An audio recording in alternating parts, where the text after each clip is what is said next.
ग्रंथराज श्रीमद् भगवद गीता था रूप अध्याय 4। अध्याय का नाम है दिव्य ज्ञान, श्लोक संख्या 31। आपके सामने गीता है, खोलें पेज नंबर 173। नायं लोकोऽस्ति यज्ञस्य कुतोऽन्यः कुरु सत्तमा। नायं लोकोऽस्ति यज्ञस्य कुतोऽन्यः कुरु सत्तमा। नायं लोकोऽस्ति यज्ञस्य कुतोऽन्यः कुरु सत्तमा। इस श्लोक में हम समझेंगे, भगवान के कह रहे हैं न अयम लोकोस्ति अयज्ञस्य। जो यज्ञ ना करता है, जो यज्ञ नहीं करता है, उसके लिए यह लोक नहीं है। ये लोक का मतलब ये संसार, ये जीवन है ना, उसके लिए ये लोक नहीं है, ये जीवन उसके लिए नहीं है। इसका मतलब क्या है कि वो जो सुख पाने की कोशिश कर रहा है जीवन में, उससे वो सुख नहीं मिलेगी। कुतोऽन्यः कुरु सत्तम, तो अन्य लोक कैसे हो सकता है? अगर यही लोक उसके लिए सुखमय नहीं है, ये जीवन ही उसके लिए सुखमय नहीं है, तो अन्य लोक, अन्य जीवन, अगला जीवन कैसे हो सकता है उसका सुखमय? अब हम सुनेंगे प्रभुपाद तात्पर्य में क्या लिखते हैं। श्रील प्रभुपाद की जय। मनुष्य इस लोक में चाहे जिस रूप में रहे, वो अपने स्वरूप से अनभिज्ञ रहता है। दूसरे शब्दों में भौतिक जगत में हमारा अस्तित्व हमारे पाप पूर्ण जीवन के बहुगुणित फलों के कारण है। हमारे जीवन में जो हमें फल प्राप्त होता है, वो पापों का कई गुना मिलता है। जो पिछले जन्म में हमने पाप किए हैं, तो उनका कई गुना हमें फल प्राप्त होता है इस जीवन में। जैसे कि कर्जा अगर आप लेते हैं और कर्जा अगर आप नहीं चुकाते हैं, तो जैसे समय बीता जाता है कर्जा बढ़ता जाता है और कई गुना बढ़ जाता है। जैसे किसी व्यक्ति ने 1 सेर आटा उधार लिया, किसी महाजन से 1 सेर आटा उधार लिया, तो फिर जब उसकी खेती हुई तो उसने 5 सेर आटा दे दिया, वापस कर दिया। तो उसने तो सोचा कि मैंने पूरा कर दिया, हिसाब पूरा कर दिया। लेकिन कई सालों के बाद वो सेठ जी जब आए, दिखाई दिए, तो बोले भाई तुम्हारा कुछ हिसाब है, वो जो है हिसाब जरा वो चुकता कर दो। तो उसने कहा कि सेठ जी मेरा क्या हिसाब है, मैंने आपसे 1 सेर आटा लिया था उधार में, तो 5 सेर आटा आपका हमने चुकता कर दिया था, तो अब क्या हिसाब है? बोले वो हिसाब सब जब दुकान में आओगे तो देखा जाएगा क्या हिसाब है। तो जब देखा उसका हिसाब, क्योंकि 1 सेर आटा लिया था, उसका और ब्याज बढ़ता बढ़ता उसने 5 सेर आटा जो दिया था, तो वो कुछ भी नहीं है, और उसका बढ़ता गया, कई सालों के बाद उसका इतना मतलब कर्जा बढ़ गया कि उसका पूरा घर बिक गया, उसकी ज़मीन बिक गई, सब घर ज़मीन सब बिक गई, है ना। तो इस जीवन काल में ही कर्जा इतना बढ़ जाता है। तो इसी प्रकार से पिछले जन्म में किए हुए हमारे जो पाप होते हैं, इस जन्म में जब हमें भोगने पड़ते हैं तो कई गुना ज़्यादा भोगना पड़ता है। तो यहाँ प्रभुपाद ये कह रहे हैं कि भौतिक जगत में हमारा अस्तित्व हमारे पापपूर्ण जीवन के बहुगुणित फलों के कारण है। अज्ञान ही पापपूर्ण जीवन का कारण है। तो अज्ञान के कारण हम क्या करते हैं? पाप करते हैं। अज्ञान से ही हम पाप करते हैं, है ना। जो काम है ये ज्ञान को ढक देता है और व्यक्ति जो है पाप करता है। अर्जुन ने पूछा कि व्यक्ति पाप क्यों करता है और ना चाहते हुए पाप क्यों करता है? तो भगवान बताए काम है, काम वासना के द्वारा व्यक्ति पाप करता है। और ये जो काम वासना है ये ज्ञान को ढक देती है ना, तो वही अज्ञान है। अज्ञान का मतलब है कि काम वासना जो है व्यक्ति के ज्ञान को ढक देती है और व्यक्ति जो है पाप कर्म करता है। इसे कहते हैं अज्ञान। अज्ञान ही पापपूर्ण जीवन का कारण है और पापपूर्ण जीवन ही इस भौतिक जगत में अस्तित्व का कारण है। हमें जो शरीर मिला है, भौतिक शरीर प्राप्त हुआ है, ये पापों के कारण मिला है। कई लोग इस बात से बहुत चिढ़ते हैं, अगर आप कहें कि भाई हम सब लोग पापी हैं, हर व्यक्ति जिसने जन्म लिया पाप, तो वो जो है बहुत चिढ़ता है, कि हमें पापी कैसे कहा, हम कहाँ पापी हैं, है ना। बहुत लोग चिढ़ते हैं, अपने को पापी नहीं मानते, है ना। लेकिन अगर हम पापी नहीं हैं तो हमने क्यों ये शरीर प्राप्त किया, भौतिक शरीर क्यों प्राप्त किया, क्यों माता के गर्भ में आए?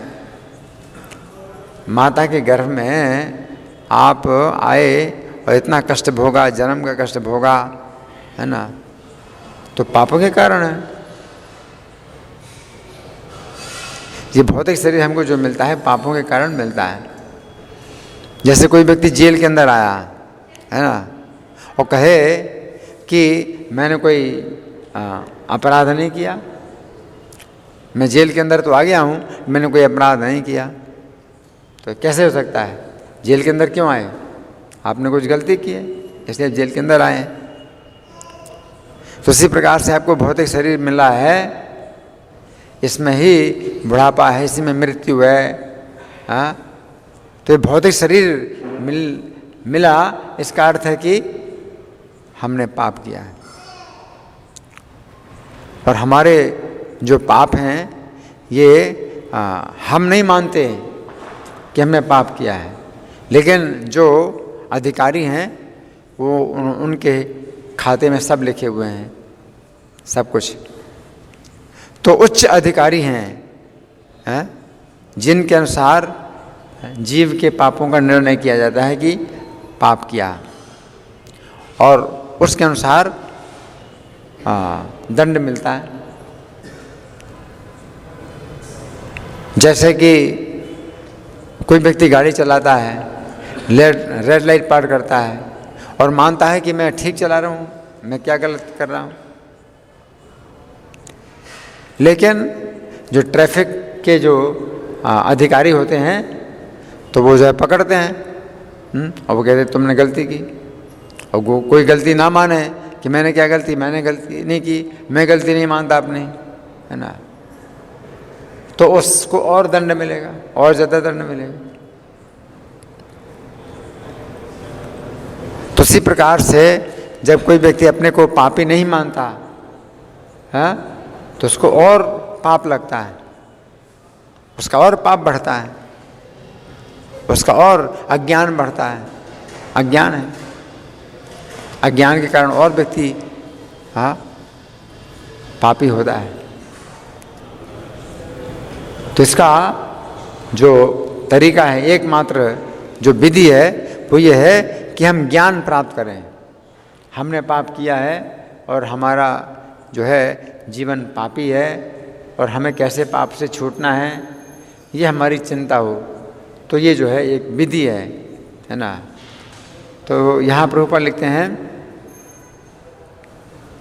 मनुष्य जीवन ही वो द्वार है जिससे होकर इस बंधन से बाहर निकला जा सकता है। कौन सा बंधन है? भौतिक अस्तित्व। भौतिक अस्तित्व, भौतिक संसार में हमें कोई भी शरीर प्राप्त होता है, चाहे देवता का शरीर प्राप्त हो, नरक में तो कष्ट ही कष्ट है, लेकिन मनुष्य जीवन में भी कष्ट है, भौतिक शरीर में कष्ट है। देवताओं को भी जो शरीर प्राप्त होता है उनका भी भौतिक शरीर होता है। हालांकि उनको कई प्रकार के भोग मिलते हैं, स्वर्ग में बहुत भोग मिलते हैं, लेकिन तो भी उनका शरीर भौतिक ही होता है। तो कष्ट है, भौतिक शरीर में कष्ट है। देवताओं को भी शरीर मिलता है स्वर्ग में, जो देवता रहते हैं तो वो भी उसी प्रकार से जेल के अंदर हैं, जैसे कि प्रथम श्रेणी की जेल। आप प्रथम श्रेणी की जेल में हैं या दूसरी श्रेणी की या तीसरी श्रेणी की जेल में हैं, लेकिन जेल के अंदर कष्ट तो है ही है। तो देवताओं को भी कष्ट मिलता है, वो भी जो है इसी भौतिक जीवन में है। तो यहाँ प्रभुपाद लिखते हैं कि मनुष्य जीवन ही एक ऐसा अवसर है, द्वार है, जिससे होकर इस बंधन से बाहर निकला जा सकता है। कौन सा बंधन है? भौतिक जीवन का बंधन। तो मनुष्य जीवन द्वार है। आपको मनुष्य जीवन एक अवसर मिला है, अगर आप छूटना चाहें तो छूट सकते हैं। और मनुष्य जीवन बहुत थोड़ा है और अनिश्चित है, कुछ पता नहीं कि कब आपके हाथ से निकल जाए ये जीवन। आप कुछ नहीं कह सकते हैं कि आपको मनुष्य जीवन मिल गया, चलो अब तो जो है कोई चिंता नहीं है, हमको मनुष्य जीवन तो मिल गया। ऐसा नहीं है। बच्चे को शांत करिए, बच्चे तो मनुष्य जीवन जो है बहुत बड़ा अवसर है कि हम छूट सकते हैं जन्म मरण के चक्र से। लेकिन तदपि अध्रुवम अर्थदम दुर्लभम मानुषम जन्म, मनुष्य जन्म दुर्लभ है, तदपि अध्रुवम, फिर भी अनिश्चित है, अर्थदम, और बहुत लाभ, इससे बहुत बड़ा लाभ प्राप्त हो सकता है, लेकिन कुछ भी निश्चित नहीं है कि कब आपके यहाँ से छूट जाए। श्वास का कोई विश्वास नहीं है कि कब बंद हो जाए, है ना। इसलिए बहुत जल्दी करना है। तूर्णम यतेत न पतेत, जब तक ये शरीर छूट नहीं जाता है, जल्दी इसके लिए प्रयास करना चाहिए कि लाभ हमें प्राप्त हो जाए, है ना। तो यहाँ प्रभुपाद लिखते हैं अतः वेद हमें धर्म अर्थ काम तथा मोक्ष का मार्ग दिखलाकर बाहर निकलने का अवसर प्रदान करते हैं। धर्म या ऊपर संस्तुत अनेक प्रकार के यज्ञ हमारी आर्थिक समस्याओं को स्वतः हल कर देते हैं। धर्म की बात जहाँ पर आती है तो यहाँ भगवान बोल रहे हैं यज्ञ,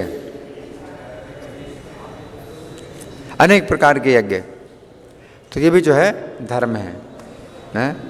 जैसे कि कली काले जो धर्म हरि नाम संकीर्तन, तो संकीर्तन यज्ञ भी कहा जाता है और कलयुग का धर्म भी है।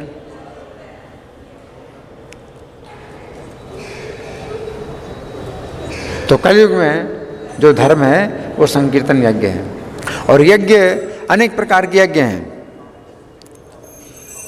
उनमें से कोई भी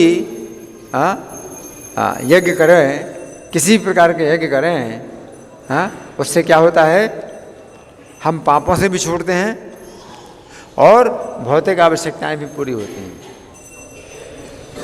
यज्ञों के द्वारा भौतिक आवश्यकताएं भी पूरी होती हैं। और ये जो है बहुत व्यवहारिक है। प्रभुपाद ने जब मंदिर बनाए, भक्त बनाए और कीर्तन में लगाया, कीर्तन कराया भक्तों से, तो आवश्यकताएं स्वतः पूरी हुई। और प्रभुपाद जानते थे कि आवश्यकताएं पूरी होंगी। तो मंदिर में हम लोग कोई व्यापार नहीं करते हैं, पर सवेरे उठना है, मंगल आरती है और मंत्र का जाप है और कथा, प्रवचन, श्रवण, कीर्तन, इन कार्यों में लगे रहते हैं। और हमारी कोई चिंता नहीं होती है कि कौन सी चीज़ का कितना भाव है। न चावल का रेट पता है, न दाल का रेट पता है, न सब्जी है, सब कुछ मिलता है, सब कुछ मिलता है। क्यों? क्योंकि हमारे जीवन में क्या है? यज्ञ है। हाँ, जप यज्ञ, माला पर जप करते हैं तो वो भी जप यज्ञ है। जब कीर्तन करते हैं, माइक पर कीर्तन करते हैं तो कीर्तन यज्ञ है। फिर कई भक्तों के साथ मिलकर के कीर्तन करते हैं, संकीर्तन, तो संकीर्तन यज्ञ कहलाता है। जब भगवत गीता का पाठ करते हैं तो भगवत गीता यज्ञ कहलाता है, ज्ञान यज्ञ कहलाता है। श्रीमद् भागवत का जो प्रवचन होता है तो वो ज्ञान यज्ञ कहलाता है। तो जब आप नाम स्मरण करते हैं, स्मरण यज्ञ, वो भी स्मरण यज्ञ है, तो यज्ञ है। तो अगर जीवन हमारा यज्ञमय हो जाता है, पूरे जीवन में हम जो है अगर यज्ञ में ही अगर लगे रहते हैं तो जीवन की आवश्यकताएं भी पूरी होती हैं। जैसे कि पृथ्वी देवी ने जब देखा कि राजा बेन ने यज्ञ बंद करवा दिए, उसने जो है ब्राह्मणों के द्वारा सब यज्ञ बंद करा दिए।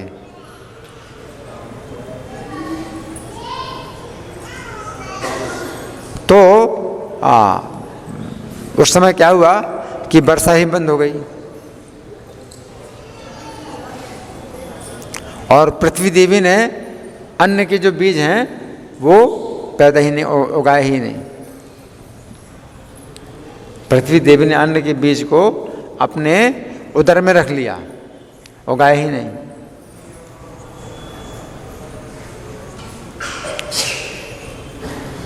क्योंकि सब कुछ यज्ञ के लिए होता है। पृथ्वी देवी अन्न उत्पन्न करती यज्ञ के लिए। और गीता में भी भगवान ने कहा है, यज्ञात भवति पर्जन्यो, यज्ञ से वर्षा होती है। तो अगर हम कृष्ण को प्रसन्न करने के लिए कार्य करते हैं तो वो जो है यज्ञ कहलाता है। तो यज्ञ से आवश्यकताएं पूरी होती हैं, है ना। जैसे साम्यवादी देश हैं, कम्युनिस्ट कंट्रीज, तो वो बहुत नास्तिक होते हैं, बड़े नास्तिक हैं, वो ईश्वर को नहीं मानते। तो उनका जो जीवन है वो क्या है? अयज्ञ है। अयज्ञ, जैसे कहा यहाँ पर अयज्ञस्य है। उनके जीवन में यज्ञ नहीं होता, केवल इंद्रिय तृप्ति। तो बहुत अभाव है, कम्युनिस्ट कंट्रीज में बहुत अभाव है। हर चीज़ जो है कंट्रोल में है, हर चीज़ कंट्रोल में, कोई चीज़ नहीं मिलती, है ना। फिर क्या मिलता है? मांस, है, मांस ही मिलता है, अंडा है, मांस है, यही जो है खाने को मिलता है। दूध की बहुत कमी है, अन्न की कमी है, चावल की कमी है, दाल की कमी है, सब कंट्रोल में मिलता है।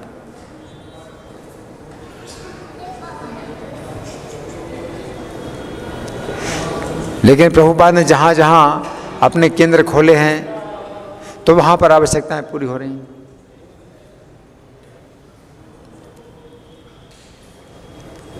जैसे हमारा मंदिर है इस पहाड़ी के ऊपर है, तो इतनी ऊंचाई है, पहाड़ी के ऊपर जो है मंदिर है ना।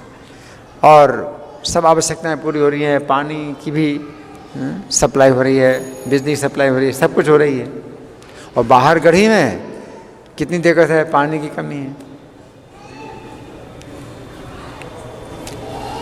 बड़ी दिक्कत है। सवेरे सवेरे लोग बाल्टियाँ अपनी जो है खाली बर्तन है वो लेकर के भागते हैं कि पानी कहाँ मिलेगा, पानी कहाँ मिलेगा। यहाँ पर पानी की कोई कमी नहीं है, बिजली की कोई कमी नहीं है, सब चीज़ें मिलती हैं। तो इसका कारण केवल कृष्ण की प्रसन्नता है।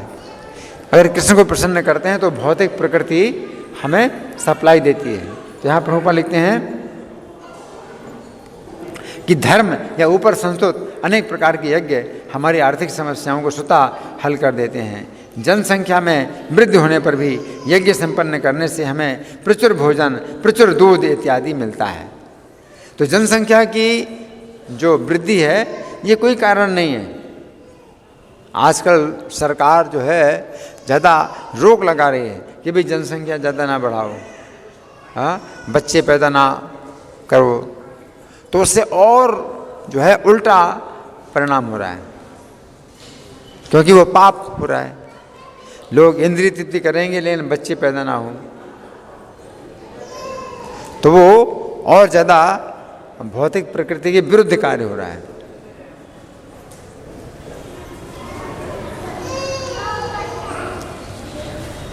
अगर आप चाहते हैं जनसंख्या को रोकना, तो हमारी तरह जैसे ब्रह्मचारी हैं, तो इस तरह से ब्रह्मचर्य का पालन करें लोग। लेकिन इंद्रिय तृप्ति करेंगे, सहवास करेंगे, ये बच्चे पैदा ना हो, और उनको रोकने के लिए गर्भ के अंदर बच्चे मारना, ये बहुत बड़ा पाप है। तो इस तरह से ये क्या होता है, पाप कर्म होता है,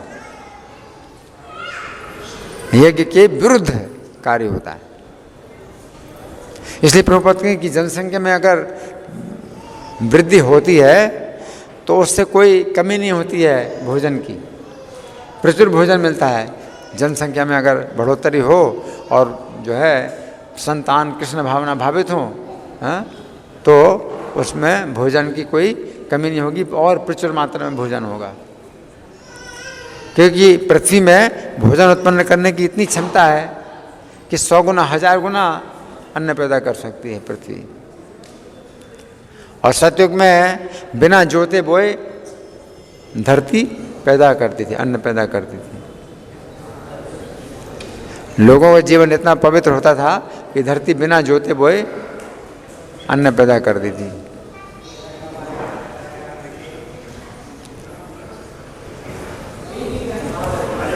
तो भक्ति सिद्धांत सरस्वती महाराज कहा करते थे कि अगर मुझे पता है कि जो बच्चे हैं वो कृष्ण भावना भावित होंगे, तो मैं 100 बच्चे पैदा करने के लिए तैयार हूँ। वो तो नैष्ठिक ब्रह्मचारी थे।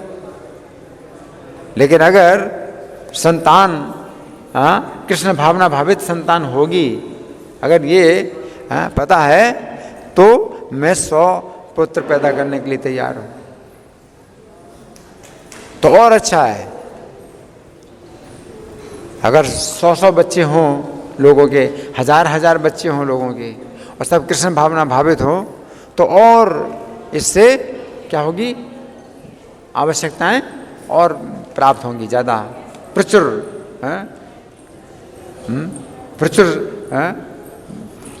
प्रचुर मात्रा में भोजन, प्रचुर दूध, सब कुछ मिलेगा, कोई कमी नहीं होगी। तो जनसंख्या में जो बढ़ोतरी है, ये एक गलत विचार है लोगों का कि जनसंख्या ज़्यादा बढ़ रही है, तो इसलिए ये भूखमरी हो रही है या भूखमरी होगी जनसंख्या बढ़ने के कारण। तो जनसंख्या बढ़ने के कारण भूखमरी नहीं होती, कोई कमी नहीं होती। आगे प्रभु लिखते हैं, जब शरीर की आवश्यकता पूर्ण होती रहती है,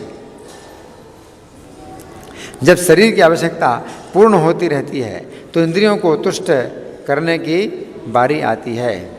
अतः वेदों में नियमित इंद्रिय तृप्ति के लिए पवित्र विवाह का विधान है। इस प्रकार मनुष्य भौतिक बंधन से क्रमशः छूटकर उच्च पद की ओर अग्रसर होता है। हाँ, तो पवित्र विवाह का विधान इसीलिए है कि व्यक्ति पाप कर्म से बचे। पापों से बचने के लिए विवाह की बहुत आवश्यकता है। पवित्र, यहाँ बताया है कि पवित्र विवाह का विधान है। तो विवाह एक पवित्र कर्म माना जाता है, क्योंकि इससे व्यक्ति पाप कर्मों से बचता है। आगे, इस प्रकार मनुष्य भौतिक बंधन से क्रमशः छूटकर उच्च पद की ओर अग्रसर होता है और मुक्त जीवन की पूर्णता परमेश्वर का सानिध्य प्राप्त करने में है। तो परमेश्वर का सानिध्य है। अगर आपका जीवन पवित्र होता जाता है, पवित्रता आपकी बढ़ती जाती है, तो इस जीवन में ही परमेश्वर का सानिध्य प्राप्त होता है। भगवान से आपके कुछ संबंध जुड़ जाते हैं और भगवान की प्रसन्नता का आपको अपने जीवन काल में ही अनुभव होने लगता है।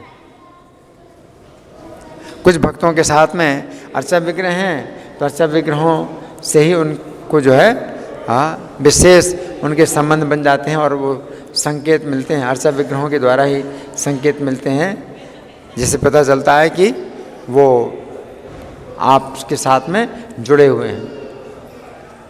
और किसी के पास अर्चा विग्रह नहीं होते हैं तो उनके जीवन में ऐसी घटनाएं होती हैं कि भगवान उन घटनाओं के द्वारा संकेत करते हैं कि वे प्रसन्न हैं। तो भगवान की प्रसन्नता के बहुत से संकेत मिलते हैं घटनाओं के द्वारा। तो भगवान अर्चा विग्रह के रूप में भी अपनी कृपा दिखाते हैं, या भगवान हृदय के अंदर से जो है अपनी कृपा दिखाते हैं, या विशेष घटनाएं ऐसी होती हैं कृपा दिखाते हैं। तो ये सानिध्य कहलाता है, ईश्वर सानिध्य। तो यहाँ पर लिखा है कि परमेश्वर का सानिध्य प्राप्त करने में है। मुक्त जीवन की पूर्णता परमेश्वर का सानिध्य प्राप्त करने में है। मुक्त जीवन से भी ऊपर ये जो है कृष्ण की कृपा होती है। कृष्ण की कृपा अगर मिले आपको, है ना, तो मुक्त जीवन से भी ज़्यादा बढ़ करके है। मुक्त जीवन की पूर्णता है आगे। ये पूर्णता यज्ञ संपन्न करके प्राप्त की जाती है। तो यज्ञ संपन्न करना है ना। तो यहाँ पर हमारे जो यज्ञ हैं वो क्या है? प्रभुपाद के दिए हुए नियम, प्रभुपाद के दिए हुए नियमों का पालन करना, है ना। तो ये सबसे बड़ा यज्ञ है, क्योंकि भगवान की प्रसन्नता है। तो जिस कार्य में भगवान की प्रसन्नता है वही सबसे बड़ा यज्ञ है ना। आगे ये पूर्णतः यज्ञ संपन्न करके प्राप्त की जाती है, जैसा कि पहले बताया जा चुका है। फिर भी यदि कोई व्यक्ति वेदों के अनुसार यज्ञ करने के लिए तत्पर नहीं होता तो वह इस शरीर में सुखी जीवन की कैसे आशा कर सकता है? इस जीवन में, इस शरीर में ही सुख नहीं है। अगर आप यज्ञ नहीं करते हैं, अपने जीवन में यज्ञ नहीं करते हैं, तो आपका जीवन पापमय है। तीसरे अध्याय में भगवान कहते हैं कि मोघम पार्थ सज्जीवती एवं प्रवर्तितम चक्रम नानुवर्तति अघायुर इंद्रिया रामो मोघम पार्थ सज्जीवती। अगर इस यज्ञ चक्र के अनुसार आप जीवन नहीं जीते हैं तो आपका जीवन पापमय है। अघायुर, ईश्वर को नहीं मानना, ये बहुत बड़ा पाप है। आपको मनुष्य जीवन मिला है, इतनी बुद्धि मिली है जिससे आप ईश्वर के कार्यों को समझ सकते हैं, ईश्वर की कृपा को समझ सकते हैं। ईश्वर की कितनी कृपा है, ईश्वर कितना जो है व्यवस्था कर रहे हैं आपके जीवन में, कितनी व्यवस्था कर रहे हैं, कितनी रक्षा कर रहे हैं आपके जीवन की। ये आपके पास बुद्धि है समझने की, और आप नहीं समझते हैं, तो जीवन पापमय है, पापपूर्ण जीवन है। आपकी एक एक श्वास में आपका पाप बढ़ता जाता है। अघायु इंद्रिया रामो, इंद्रिय तृप्ति के लिए व्यर्थ ही जीवित है। सुखी जीवन की कैसे आशा कर सकता है? अगर यज्ञ करने के लिए तत्पर नहीं होता है तो इस जीवन में सुखी, इस शरीर में सुखी जीवन की कैसे आशा कर सकता है? फिर दूसरे लोक में, दूसरे शरीर से सुखी जीवन की आशा तो व्यर्थ ही है। दूसरा जीवन, दूसरा शरीर मिलेगा तो क्या मिलेगा?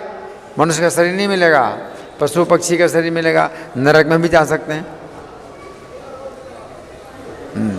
विभिन्न स्वर्गों में भिन्न भिन्न प्रकार की जीवन सुविधाएं हैं, और जो लोग यज्ञ करने में लगे हैं उनके लिए तो सर्वत्र परम सुख मिलता है। यज्ञ करने से कोई अगर स्वर्ग जाना चाहता है तो स्वर्ग जा सकता है,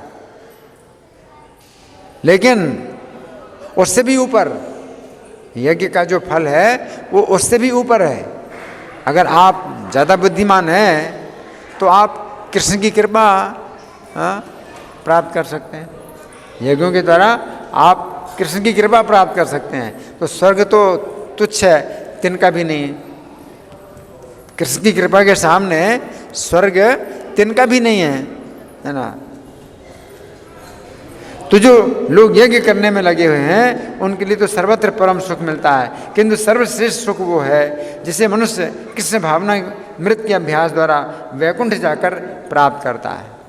यज्ञ से क्या प्राप्त होगा? वैकुंठ की प्राप्ति होगी।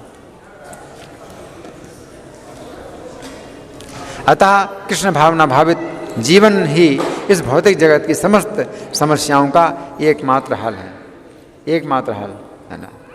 तो इस जीवन में ही यज्ञ के हमें फल प्राप्त होते हैं।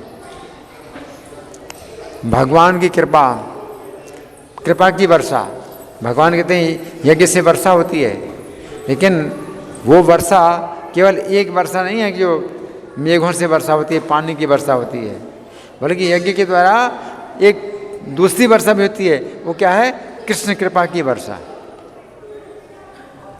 कृष्ण कृपा की वर्षा होती है ना। तो हर प्रकार की वर्षा होती है, धन की वर्षा होती है, भोजन की वर्षा होती है, सुविधाएं, हर प्रकार की सुविधाएं मिलती हैं उनकी वर्षा होती है, हर प्रकार की वर्षा होती है।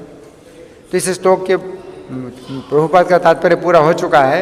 अब इस श्लोक पर काफ़ी चर्चा है श्री भगवान ने कहा नामक पुस्तक में, उसमें से कुछ बातें हम पढ़ करके सुनाएंगे।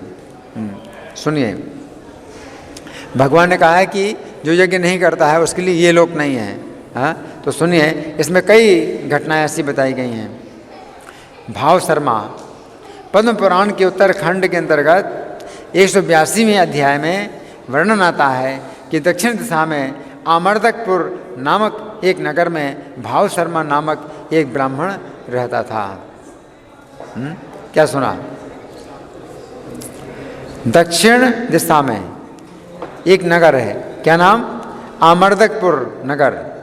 वहाँ पर एक ब्राह्मण रहता था जिसका नाम था भाव शर्मा,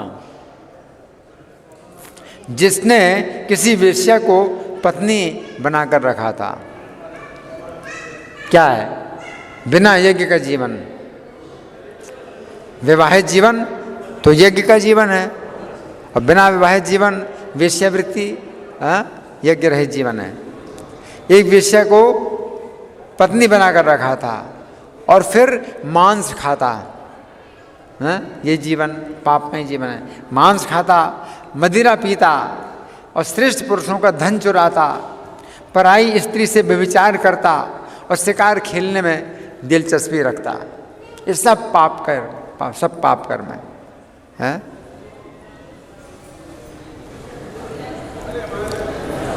वो अत्यंत भयानक स्वभाव का था। एक दिन मदिरा पीने वालों का समाज जुटा था, उसमें भाव शर्मा ने भरपेट ताड़ी पी। ताड़ी भी एक शराब है, और खूब गले तक चढ़ाया। अतः अजीर्ण से पीड़ित होकर वो मर गया और बहुत बड़ा ताड़ का वृक्ष बन गया। देखो, ये है जीवन। यज्ञ के बिना जीवन कैसा है? ऐसा है। आप देख रहे हैं कितने पेड़ हैं, कितने पेड़ हैं। ये सब पेड़ क्यों हैं? यज्ञ नहीं किया। मनुष्य के जीवन में ही जो कर्म किए जाते हैं उनका ही फल होता है। कई जन्मों तक मनुष्य का जीवन नहीं मिलता। जैसे मच्छर हैं, मक्खी है, कितनी संख्या है। इन सब का जो है जीवन है, ये कैसा है? मनुष्य जीवन में ही पाप किए हैं।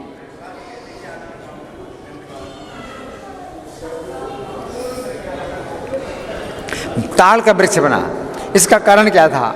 हमें समझना चाहिए कि भाव शर्मा को यद्यपि ब्राह्मण बनने का प्रशिक्षण प्राप्त हुआ था, परंतु उसने अपने ब्राह्मणोचित कर्मों के कारण, ब्राह्मणोचित कर्मों के द्वारा श्री कृष्ण को प्रसन्न नहीं किया, बल्कि अनेक प्रकार के पाप कर्मों के द्वारा इंद्रियों को भोगने का प्रयास किया। बात नहीं, बच्चों को शांत करिए या बाहर ले जाइए, बच्चे बिल्कुल शोर नहीं करेंगे, कोई आपस में बातें नहीं करेगा। कौन बातें कर रहा है?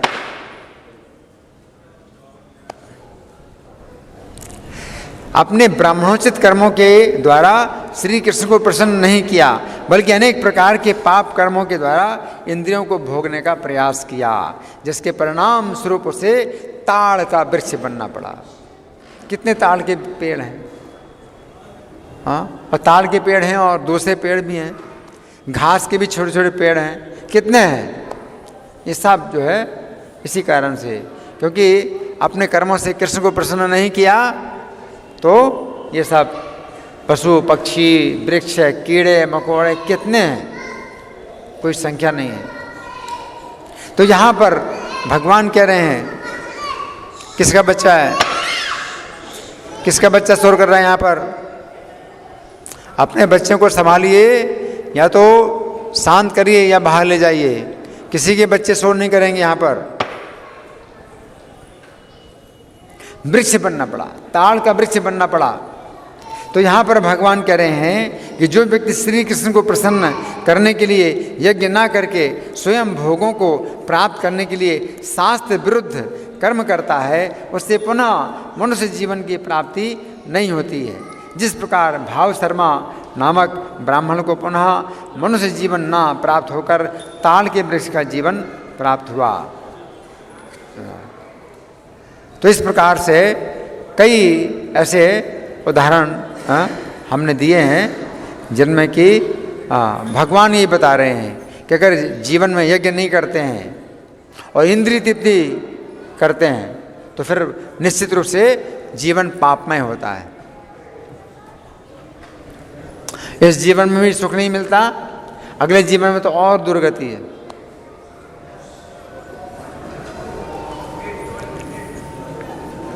तो इस प्रकार से दुर्गति ही दुर्गति है। अगर देखना है तो देखो हर जगह दुर्गति है। कितने पेड़ हैं, कितने पशु पक्षी हैं, मनुष्यों की संख्या कितनी थोड़ी है।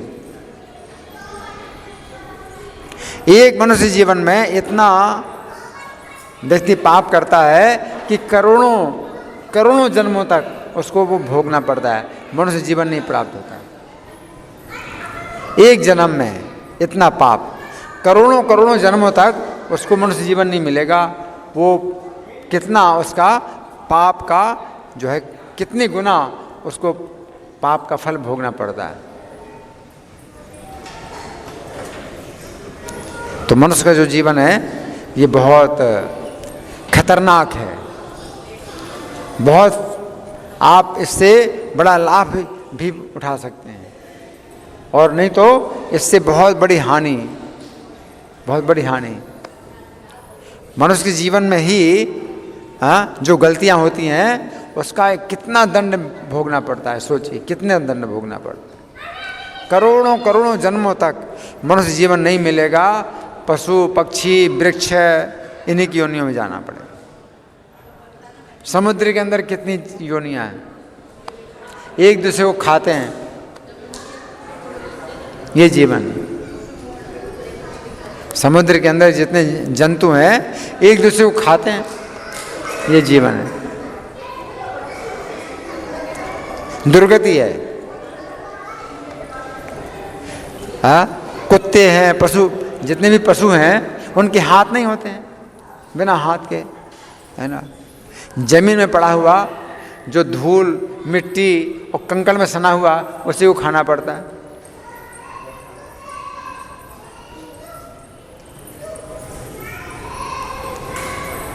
मनुष्य जीवन में कोई व्यक्ति इंद्रिय तृप्ति में लगा है और कृष्ण को प्रसन्न नहीं कर रहा है तो कितनी दुर्गति है।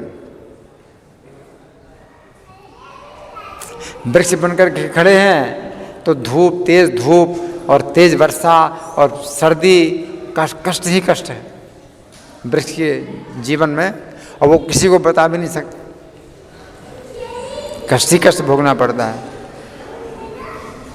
पशु हैं, पक्षी हैं, कितना कष्ट मिलता है। गर्मी, जाड़ा, बरसात का कितना कष्ट मिलता है। चींटियां हैं, कीड़े हैं, मकोड़े हैं, है ना।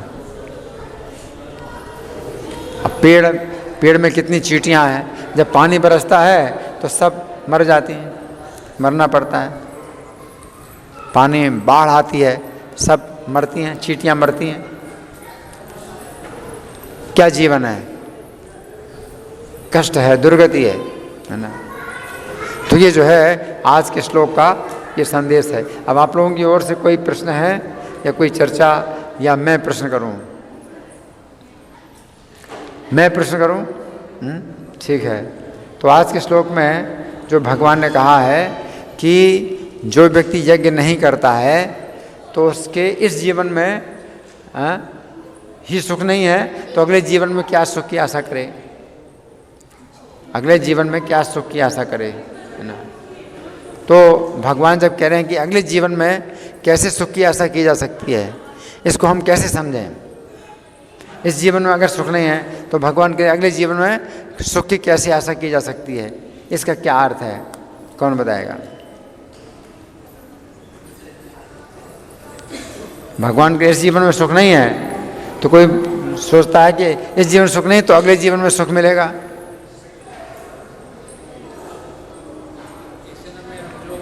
पाप कर रहे हैं उनका फल तो आगे मिलेगा अगले जन्म में, और वो भी बहुत, जैसे सुपाची ने बताया इसकी बहुत बढ़ता जा रहा है पाप का फल मिलेगा, तो अगला जन्म तो वैसे ही वैसे हो जाएगा, तो मिलेगा ही नहीं। और इस जीवन में सुख नहीं है, इसको कैसे समझें? वो लोग कहते हैं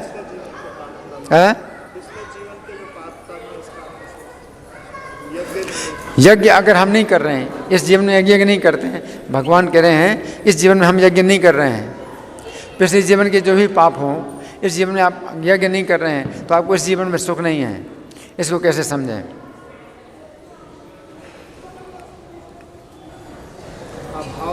अभाव।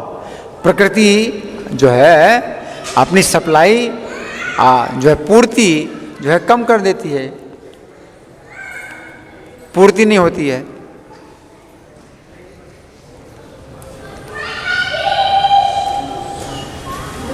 जैसे राम राज्य में बताया, राम राज्य में है ना, तो कितना दूध होता है, कितना घी, कितना दूध, कितने फल हैं। अभी फल खरीदना पड़ता है और कितना महंगा है, फल कितना महंगा होता है। ये कितने फल, इतने फल कोई खरीदता ही नहीं।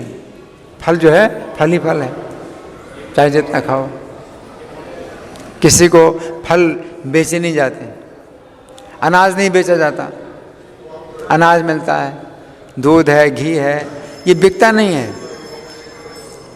पहले दूध, घी, अनाज बिकता नहीं था, ये एक दूसरे को देते थे, बदले में कुछ ले लेते थे।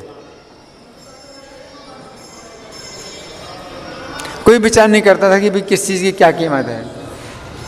जिसके पास कपड़ा है वो कपड़ा देता है, आपसे जो है कुछ फल ले लेगा, कपड़ा दे देगा।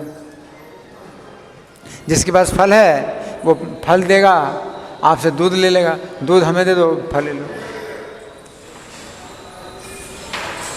कितना सुखी जीवन, सोचिए कितना सुखी जीवन।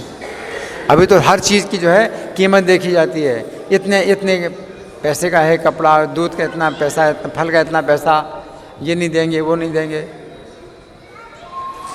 हर चीज़ पैसे के हिसाब से देखी जाती है कि किसी का कितना पैसा होता है। पहले पैसा नहीं, पैसे के हिसाब से कुछ नहीं मिलता था। जैसे भगवान जो है फल वाली को देने के अनाज लेके आए कि फल दे दो, अनाज लेकर के आए। तो ये सामान्य जीवन यही था, ऐसा ही जीवन था। कोई पैसा की जरूरत ही नहीं है। आपके पास दूध है तो आप जो है दूध दे करके आप जो है अन्न ले सकते हैं, कपड़ा ले सकते हैं, रत्न ले सकते हैं, खूब हार हैं, आभूषण हैं, सब मिल जाते हैं। दूध दे करके आभूषण भी आप ले सकते हैं, सब कुछ ले सकते हैं, सब चीज़ें मिल जाती हैं।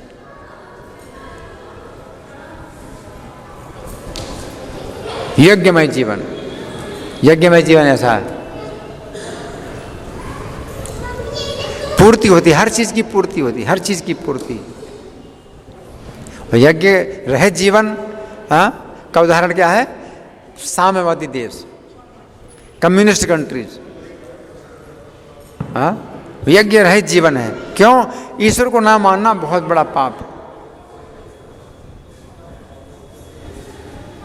ये जो है संसार, ये पूरा जगत, ये सूर्य की रोशनी, ये सब चंद्रमा की रोशनी भगवान दे रहे हैं और नहीं मानते, ये कितना बड़ा पाप है।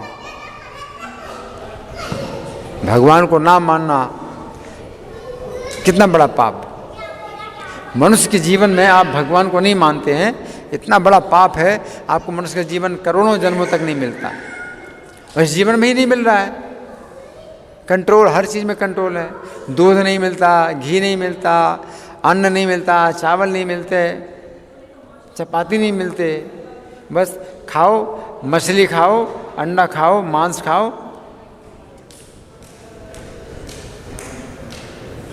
और कुछ नहीं मिलता। प्रभुपाद ने जो है बचाया है, इसलिए प्रभुपाद को कहा जाता है saviour of the whole world, पूरे संसार को बचाया है।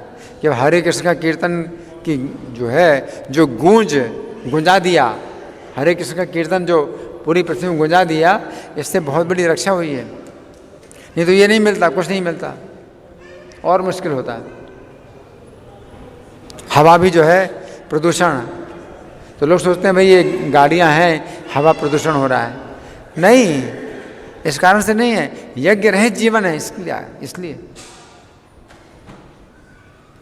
ये फैक्ट्रियों के कारण हवा का प्रदूषण जो हो रहा है, तो कारण ये नहीं है, कारण है यज्ञ रहित जीवन।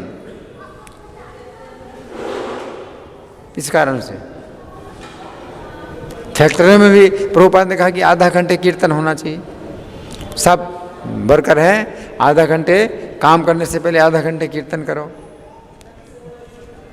तो पानी की समस्या नहीं होगी, हवा की समस्या नहीं होगी, हाँ, जमीन की समस्या नहीं होगी। खूब जमीन, खूब पानी, खूब हवा, खूब फल, खूब दूध, खूब घी, सब कुछ खूब प्रचुर मात्रा में मिलेगा, सब कुछ यज्ञ के कारण। धन्यवाद। ग्रंथराज श्रीमद् भगवद गीता की जय, श्रील प्रभुपाद की जय, श्री श्री राधा पार्थसारथी ललिता विशाखा गौरनिताई, सीताराम लक्ष्मण हनुमान प्रहलाद नृसिंह देव की जय हो।